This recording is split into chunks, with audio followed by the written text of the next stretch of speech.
രാത്രിയും പോലെ ഇന്നും വഴി തെറ്റി. എന്തൊരിരുട്ട്! പേടിപ്പിക്കുന്ന ശബ്ദങ്ങൾ. ഒരു വലി.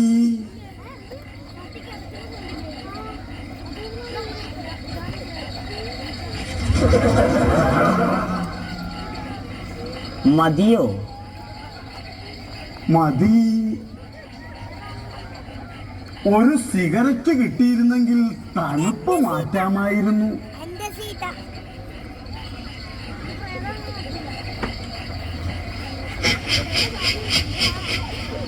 തീർന്നുപോയി. നല്ല പണിയായി പോയി. ഈ മെഴുകുതിരിയും കത്തിച്ചുകൊണ്ട് എങ്ങോട്ടാ? നേരം വെളുത്തൊന്ന് നോക്കാൻ പോവാ. എന്നിട്ട് വെളുത്തോ? ആ, കഷ്ടം. ഈ ശരീരം കണ്ടിട്ട് അത്ഭുതം തോന്നുന്നു. ജിമ്മിനു പോയതാ. ജിമ്മിൽ പോയാൽ ശരീരം ഇങ്ങനെയാകുമോ? മസിലിനു പകരം തള്ളിയത് മുഴുവനും വയറാ. ഈ രാത്രിയിൽ ഇങ്ങനെ ഇറങ്ങി നടന്നാൽ പ്രേതങ്ങളെയൊക്കെ പേടിയുണ്ടോ? ഞാൻ മരിച്ചതിൽ പിന്നെ ഒരു പേടിയുമില്ല.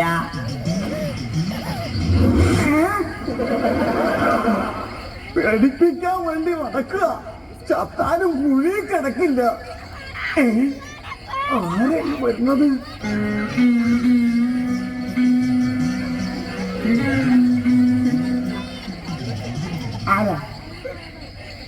ആരാന്നാ ചോദിച്ചത്? പാതല്ലെന്ന് പറ. പേടിച്ചിട്ടാ. നിങ്ങൾ ഉണ്ടയാ?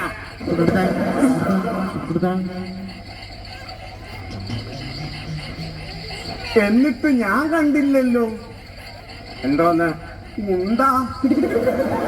പേരെടുത്ത ഗുണ്ടയാ. നിങ്ങളുടെ നാട്ടിൽ പേരെടുക്കുന്നത് ഗുണ്ടകളാണോ?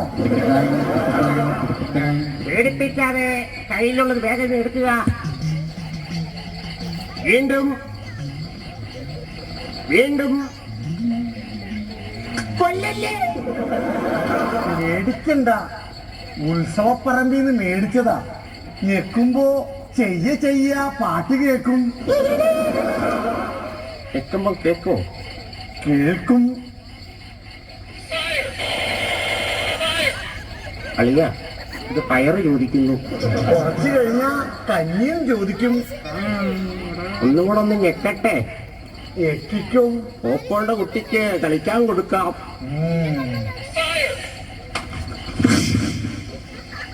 എന്തിനാ തല്ലിയത്? ഞെക്കുമ്പം ലൈറ്റ് കത്തുന്ന കാര്യം നിന്റെ അച്ഛൻ വന്ന് പറയൂ. ഞാനങ്ങോട്ട് പോവാ. നിൽക്കുക. സൂക്ഷിക്കണം. അവിടെ ഒരു വലിയ കുഴിയുണ്ട്. കൂടുതൽ ഉപദേശമൊന്നും വേണ്ട. രാജകുണ്ട ജനിച്ചു നടന്ന നാടായത്.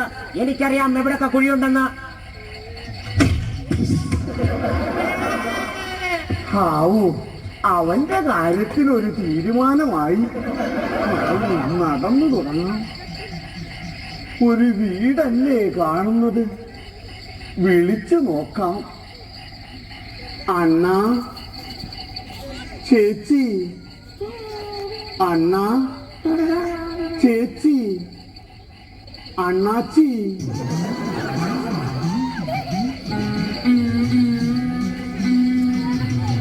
ആരാ? ഉത്സവം കഴിഞ്ഞു വരുന്ന വഴിയാ. വഴി തെറ്റി. ഇന്നേക്ക് രാത്രി ഈ ഉമ്മറത്ത് കിടന്നോട്ടെ. അതിനു മുമ്പ് വല്ലാത്ത ദാഹം. കുറച്ച് വെള്ളം കിട്ടിയിരുന്നെങ്കിൽ. അഗ്നിയിൽ തിളപ്പിച്ചെടുത്ത ജലമുണ്ട്. വേണോ? തണുത്തതാണോ?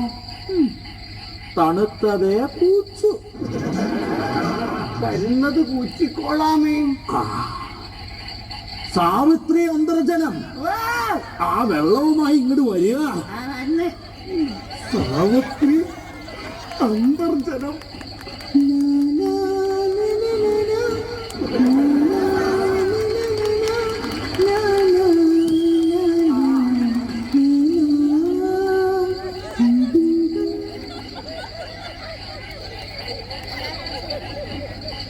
എന്നാണ് വെള്ളം.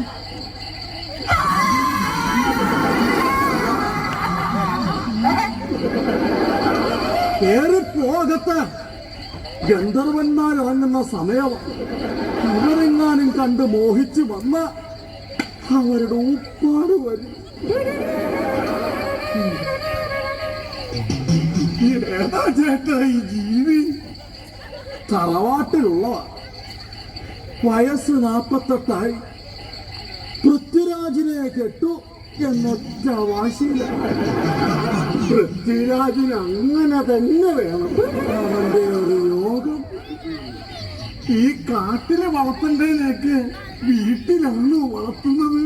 ആ പറ്റിപ്പോയി. കിടക്കാനൊരു പായ കിട്ടിയിരുന്നെങ്കിൽ. പായ തരാം, പക്ഷേ പുറത്ത് കിടക്കണ്ട. വല്ലാത്ത കൊതുകുണ്ട്, അകത്ത് കിടക്കാം. മൃഗശാലയിൽ ഞാൻ കിടക്കാറില്ല. പുറത്ത് നല്ല തണുവാണ്, അകത്ത് കിടക്കാം. വേണ്ട, ഉള്ളെരിഞ്ഞ് ചാകാൻ എനിക്ക് വയ്യ. പായ വേണം. അമ്പിളി, ആ പായ ഇന്ന് കൊണ്ടുവരിക.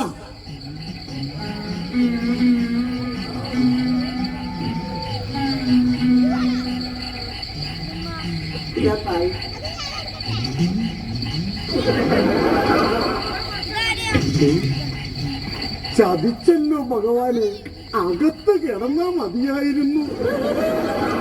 അമ്പിളി, അകത്ത് പോയിക്കോളുക. യവൻ ഇതൊന്നും കണ്ടു വളർന്നവനല്ല.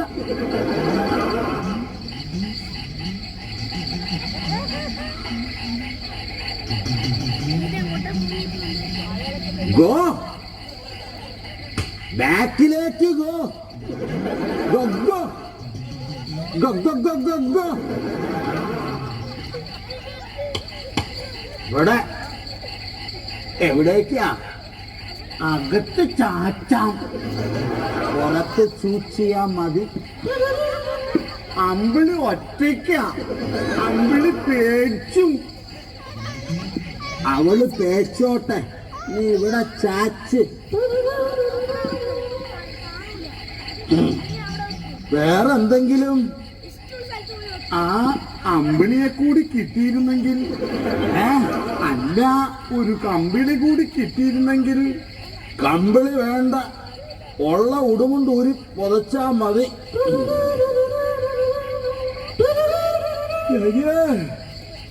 ഈ വീട്ടിൽ കരിവിളക്കും നിലവിളക്കും ഉള്ള കാര്യം ഞാൻ ഇപ്പോഴറിഞ്ഞേ.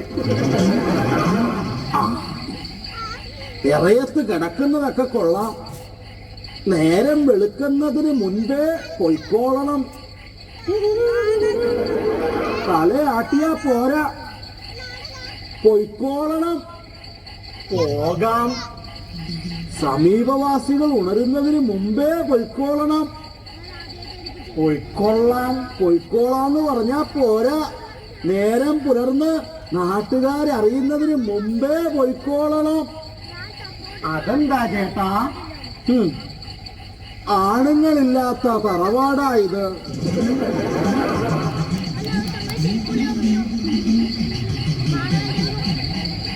അപ്പൊ ചേട്ടൻ ഒരു 10 മിനിറ്റ് കഴിഞ്ഞ് ഞാനങ്ങ് പോയി. ആ കനാലിന്റെ അപ്പുറത്ത് കാണുന്നത് എന്റെ വീട്.